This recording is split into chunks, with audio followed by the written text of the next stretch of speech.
Comment होती की मंगळसूत्र जे आहे काल रात्री घातलेलं ते दाखव. हे खूप दिवस झाले घेऊन, तिकडच्या घरात गौरीसाठी घेतलेलं होतं. हे अशा पद्धतीने आहे, पण खूप लॉंग आहे. कुठेतरी आपली काठापदराची साडी असू दे, फॅन्सी म्हणजे आपले पार्टीवेअर साड्यांवरती सूट होत नाही, पण काठपदराची किंवा आपण जो असा लुक क्रिएट केला असेल जो पारंपरिक असेल ना, मग नऊवारी असू दे वगैरे, त्याच्यावरती छान दिसेल. पण माझं एक तुम्हाला सांगणं आहे, आता मी घेतलंय, खूप जुनं झालंय, देवीचं आहे म्हणून मी घालते, पुढच्या वर्षी त्यांना मी बदलणार आहे. हे जे मणी आहेत ना, लाल हिरवे वगैरे, ह्या मण्यानं पारंपरिक म्हणजे नऊवारी वगैरे चांगल्या भरदार काठापदराच्या साड्यांवर छान दिसेल. पण जर नॉर्मल साडीवर घालायचं म्हटलं तर ते तेवढं उठून दिसत नाही, म्हणून मला काल चिडवण्यात आलेलं. तर हे जे मणी आहेत ना, याच्या जागी असे मणी जे आहेत गोल्डन कलरचे ते घ्या. किंवा सध्या सांगते खूप व्हरायटी आलेले आहेत, खूप म्हणजे खूप व्हरायटी आलेले आहेत, त्याच्यामधले घेतलं तरी चालेल. हे 100 रुपयाला मी घेतलेलं होतं गौराबाईसाठी. हॅलो नमस्कार, मी सोनाली. सगळ्या माझ्या गोडताईंचं मैत्रिणींचं अगदी मनापासून स्वागत आहे सर्वांना. श्री स्वामी समर्थ. कशा आहात सगळ्याजणी? कालचा शनिवारचा दिवस होता आणि हो, कालच्या व्हिडिओला दिलेल्या भरभरून प्रेमासाठी तुमचे मनापासून आभारी आहे. दादा येताना संध्याकाळी अचानक स्वीट घेऊन आलेले होते. तसं तरी जे आवडतं घरच्यांना ते कधीतरी येत असतं. मला काय असं वाटलं की काहीतरी बाबा त्यांच्या कामाच्या आनंदाची बातमी वगैरे असावी आणि आणलं असेल. हे बघा हे बघा हे बघा हे बघा काय ग, आजची संध्याकाळची देवपूजा. ते बघ ना, धूप कसा एक सलग हे टाकायला लागले बघ. हे बघ काय ते भानगड म्हणायचं, अशी एक सलगच जायचंय का काय देव? काय भानगड, आज काय न्यूज आहे का चांगली? पेढे घेऊन आलं, ही खव्याची बर्फी का आणलं सांगा की. काय नाही, सर दुकानात आता गेल्यानंतर दिसलं घेऊन आलो. गोड खायची मला बंदी ठेवल्या ना.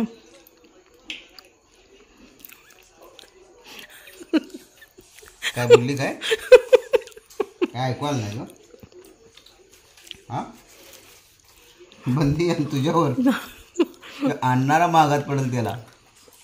मन तृप्त झालं एका बर्फीने. विचार आरू सांगेल तुम्हाला सकाळी काय झालं, शरूनं काय काय केलं. जात होतो आणि नंतर न कडेला मी तिथं ते पांढऱ्या असा एवढा डिवायडर होता, तिथं बसाय, तिथं इथे दिदी उभारलेली, इकडं डिवायडर तिथं बसलेलो मी. व्हॅन आणि काय झालं, मी इकडे येत होते, म्हणजे व्हॅन इकडे येते का नाही, मी असं आडवं बसलेलो. आणि काय झालं, शेळ्या टॅम्पो होता तिकडे पुढं, आणि म्हणजे हे करत होता, ते करत होता. आणि मग काय माहित हिथनं पुढनं आला, त्या चौकातनं पळते कुत्रं. मी इथं पण असं कोण आलं, तो पण शेऱ्याने धडक दिली, मध्ये जाऊन पत्रा अडकलं. मग ह्यांची भांडणं झाली. मग त्या कुत्र्यानं काय केलं, 5 कुत्र्यांना बोलवलं आणि ह्यो त्या 5 कुत्र्यांच्या अंगावर, ती 5 कुत्र मग गायच. तर सकाळी आरूला कुत्रा चावत होता, शेरूनं त्या कुत्र्याला अडवलं. आल्या आल्या मला सांगत होतं, लय भिलतलो मी. तू भिलतला? मग अचानक एकदम आल्यानं भिणारच की. शेऱ्यावर असं मला मट्टी मारल, तो असं कसं तो करत होतं. हा, अक्का दंगा पसरलेला सगळ्या चौकात का नाही. त्या एकट्याचा आवाज शेरूचा घांग घांग घांग. डेली येतोय रे. डेली येतोय, सोडतोय. कारण आज कसं झालं, शनिवार होता, मग शनिवारी यांचा क्लास नसतोय फुटबॉलचा, त्यामुळे मग चिव आणि हे दोघं गेलेले होते आज. बाकी मग सोमवार ते शुक्रवारपर्यंत हा सकाळी जातो. शेरू डेली न बोलवता किटोला सोडायला येतो, डेली न चुकता. तो जर इकडे तिकडे भटकायला लागला की टॉमेला पाठवून दिला करते ते. टॉमे येते म्हणजे अशी दोघं खेळत खेळत आहेत की नाही, शेरे इकडे तिकडे भटकायला जाते ना, तो टॉमेला पाठवते सोबत. किट्टोच्या माणसं भरपूर असतात, इथं काही नाही, इथंच जायचंय पलीकड. अक्षर मी वरनं उभारली तर मला दिसते ती, पण डॉगींचं सांगते मी, त्याच्या सुद्धा गाडी मागं लागते कधी कधी. हे हाकलून हाकलून ओढून ओढून पाठवतात. मी तुम्हाला एवढं सांगू इच्छिते की बघा, जे आपण देईल ते खातं, ते कधी हट्ट करत नाही, कधी मागत नाही, कधी त्याला चव माहित नाही.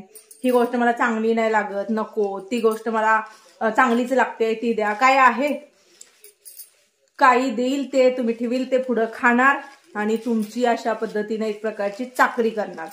याला म्हणतात प्रामाणिक, इमानदार. जे नाव दिले ना कुत्र्यांना ते त्याच्यासाठी दिलोय. चला मी आता हा डबा घेऊन चाललीये वरती. चिवनं बघा आता एक काम करून ठेवलं, तो माझा कप जो होता ना मोठा मग टाईप कप पांढरा हळळ करून इथं पाडून ठेवला.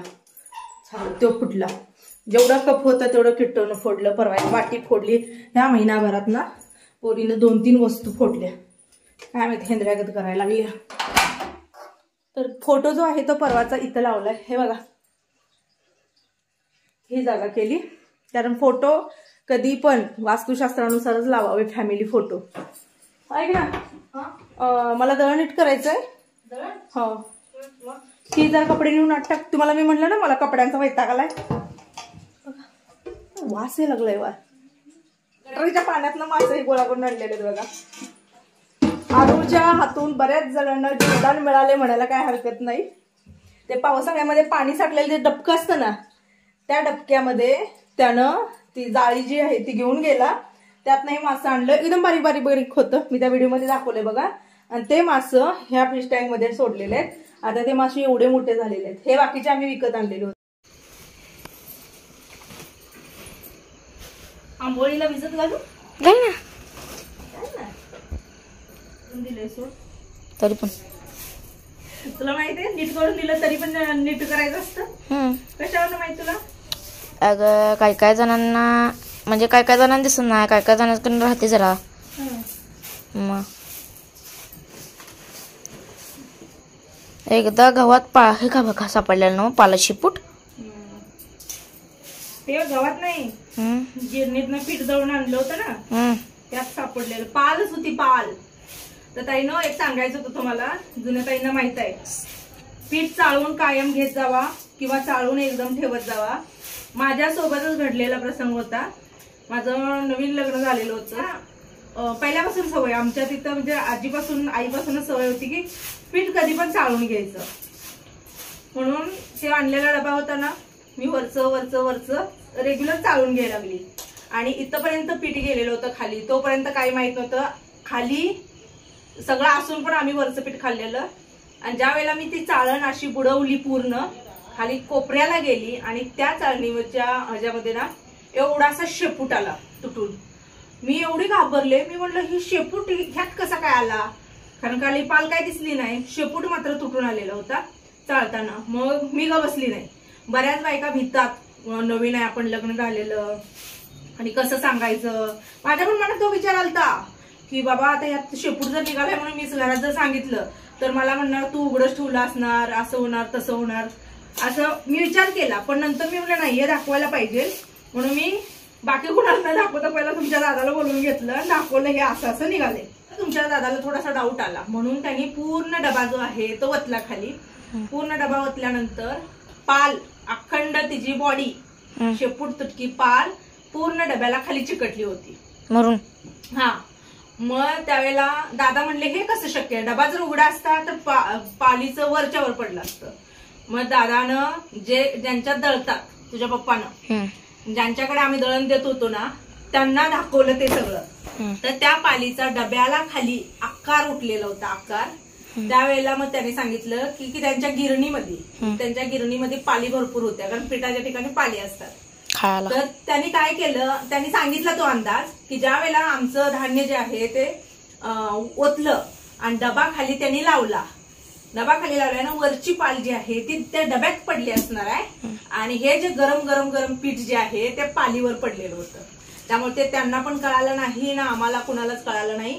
आणि शेवटला गेल्यानंतर ते तसं झालेलं होतं. तर हे अशी गोष्ट घडते. त्यामुळे पीठ कधी पण चाळून घेत चला. तेव्हापासून मी कधीही बिन चाळता पीठ अजिबात घेत नाही ना. आता आईच्या घरची गिरण आहे पण आई सुद्धा पीठ चाळून घेते. भले आपण म्हणतो कोंडा जातो हे जातो. आता आपण जे पॅकेजिंग आणतो ना तो आटा सुद्धा कधीच न जातो. आटाच नाही काही असते मैदा असो रवा असो डाळ असो काही पण असो नीट केल्याशिवाय कधीच वापरायचं नाही. तर सध्या कशात काय निघेल काय सांगता येत नाही. भविष्य जास्त असते त्यात. पाल ही जर जेवणामध्ये जर पडली माणसं ही होतात की दगावतात. फूड पॉयझनिंग होतं. पाल विषारी. ज्वारी घेतले ना त्याच्यामध्ये मी आता तांदूळ मिक्स करणार आहे. तांदूळ जर मिक्स केलं ना तर भाकरी पांढऱ्या शुभ्र छान होतात. आंबोळीला भिजत ठेव. आंबोळीला भिजत ठेव. आता लय दिवस झाला आंबोळ्या खाल्ल्या नाही ना. जत्रेत खाल्ली असते ती पण नाही. जत्रेतली आंबोळीची चटणी जी असते ना ते 7-8 दिवसाचं श्वास ते वापरतात. 7-8 दिवसाचं नसते का आधीचं पीठ ते वापरतात. वय वय ग अगं ते माझा मित्र ते आपण शाळेत लागलेलं बघ तेव्हा ती काकी होती बघ 7 दिवस झालेलं पीठ ठेवून तिला. त्यांची मम्मी ना ते पोरगं नाही का आमच्या ह्याच्यात आहे CBSE बिल्डिंग मध्ये सांगितलं 7 दिवस झालं भिजत ठेवलेलं ते आणि सगळ्यात जागा तिचाच खपली. माझ्या लय खपल्यात. सगळ्यात पहिला स्टॉल चपला तो माझा सपलाय. सगळेजण म्हणली तू चुकलास बटाटा कमी घाला पाहून होतास सगळं कमी घाला पाहून पैसे वाढवा पाहून होतास 15 रुपये करा पाहून होता म्हणली सगळे. तुला कळलं ना व्यवहार कसा करायचा पैसे कसे घ्यायचं असो. आता हे काम तुला हे घालताला मला म्हणत होता मला आता दे तुला नंतर पैसे दे. मी म्हणलं तसं का नाही पहिला पैसे दे मी देतो तुला. कोण म्हणत होता? ते 9वीतलं पोरग होतं तिच्या वर्गातलं. पहिला आता मला हे दे दाबेली नंतर तुला पैसे देतो. कशा पाय पैसे नसतील त्याकडं. पैसे नसला असं कोण गरीब असलं तर दे. गरीब कुठं गोगली बेगल घालून चांगलं म्हणून गरीबाने काय गरीब नसते ती काय नसतात. बघ बघ गॉगल घातलाय शर्ट पूर्ण इस्त्री कडक बिडक बूट चांगलं बिंगलं मग कुठनं गरीब झाला तो. माझ्यानं बूट त्याचं महागडं होतं एवढं चांगला आला गरीब मन. जर गरीब असला की सोडून द्यायचं हेल्प करायचं ते. तसं नाही जरी तो गरीब असला का नाही मग 3000चं बूट कपडे बिपडे सगळी इस्त्री बिस्त्री गॉगल ते मग कसं झाला तो हातात घड्याळ. मग एखादा गरीब आहे किंवा त्या गरजू आहे कसा ओळखायचा म्हणजे गरीब कसे असतात त्यांना जास्त ह्याची हे असते ग स्टाईल बिल मारण्याची पद्धत. असं गप चालायचं साधे कपडे घालून घेण्याचं ते असं असते. तुला माहिती भिकारी सुद्धा माहितीये पैसे साठवून 1 करोडपती झाल्यात. नाही श्रीमंत भिकारी श्रीमंत भिकारी साधी कपडे फाटके घालतात तोंड असं वाकडं करतात आणि पैसे लुटतात. मग त्याला फसणार का तू? मी ना फसत. का कोणाला पैसे द्यायचं ना खायला द्यायचं. पैसे द्यायचं नाही एवढं खालचं पडलेलं सगळं गोळा कर. ओके चल घेऊन व्यवस्थित जा खाली दार लाव बरं का. काय भ्या दाखवणार होता मला तुला येत्याला बघून भिवून बसलो मी. काय तर डे आहे. कसला डे? प्रपोज डे आहे. तर आय लव्ह यू लोक फुल देतात मी फुलाची कुंडी देतो.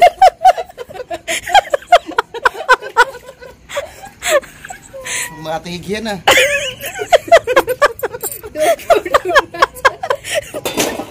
दीदीचं काम आहे वाटतं. तुम्हाला काय म्हणली दीदी?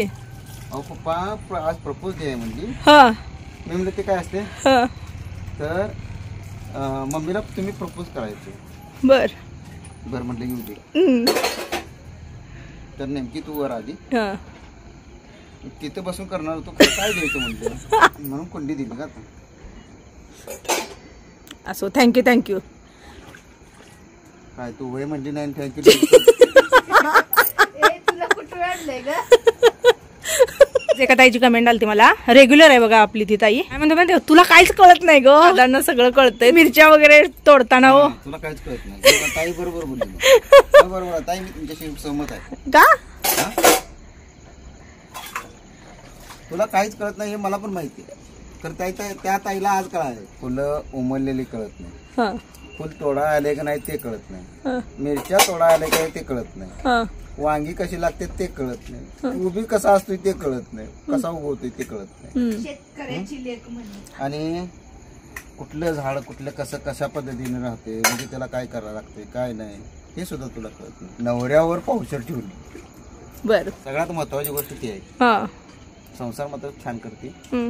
वरनं आल्यानंतर लगेचच मी आलेलं जे ताजं दळून होतं ना त्याच्या भाकरी केल्या. खूप छान झाल्या भाकरी पण मी दाखवेन तुम्हाला. कारण जेवढे जास्त तांदूळ घालतो ना तेवढ्या जास्त भाकरी छान होतात. त्याच तव्यामध्ये मी बनवत आहे ठेचा. जे मिळालेली होती आपली वरची टॅमॅटो सोबत मिरच्या. ह्या मिरच्या खूप तिखट आहेत. मला वाटलं की नसतील पण आपण म्हणतो ना की बारीक मिरची जी असते ती तिखट आहे. तर कांदा घेतलेला आहे टोमॅटो घेतलेला आहे लसूण मात्र भरपूर घेतलेला आहे कोथिंबीर. हे सगळं अगदी डाग पडेपर्यंत भाजायचं आहे. बरेच जण याच्यापेक्षाही भाजतात.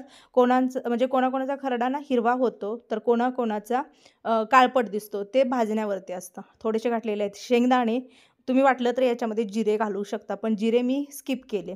कधी घालते कधी घालत नाही. आणि शेवटला टाकलेलं आहे मीठ. मीठ टाकल्यानंतर थोडंसं अंगचं पाणी सुटतं आणि मग काढायचं, थंड होऊ द्यायचं. आणि जर तुमच्याकडे जर दगडी खलबत्ता असेल किंवा कुठलाही असेल त्याच्यामध्ये जर कुटून घेतलं तर आणि जास्त चव आहे. पण मी मिक्सरलाही केलं, कारण मला एकतर झालेला होता लेट. त्यामुळे मग आजचा जो जेवणाचा बेत होता ती सकाळची राहिलेली जी भाजी आणि खरडा त्याच्यावरती घेतलेलं होतं तेल. असो, ह्या व्हिडिओचा मी इथंच एंड करते. व्हिडिओ जर तुम्हाला आवडला असेल तर जाता जाता लाईक करा. सर्वांना श्री स्वामी समर्थ.